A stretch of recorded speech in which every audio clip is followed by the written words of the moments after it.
Hello, my name is Kevin Wensley and I'm Director of Operations at Offshore Sailing School. Today I'm at South Seas Island Resort on beautiful Captiva Island here in Florida. And today I want to tell you a little bit about how to do a backhand fill.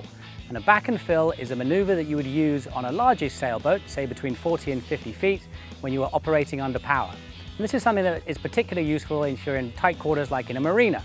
So if you're in a marina, you're pretty unlikely to be operating under sail.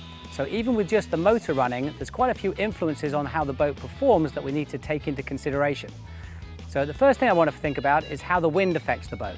So we have something called wind effect. So even with the sails down, the wind will catch on what's called the top sides of the boat and force the bow either to port or starboard, depending on which side the wind catches first. In addition to wind effect, we have to think a little bit about prop walk. And prop walk is the tendency of the back of the boat to move to port or starboard, depending on which way your prop rotates, as you go into reverse. And then the last thing to think about is rudder wash. And rudder wash is water being forced over the rudder and causing the boat to rotate. So for my back and fill, what I'll do is if my prop moves the back of my boat to port, what I want to do is initiate my turn to starboard. So I'll use forward motion to start the boat rotating to starboard.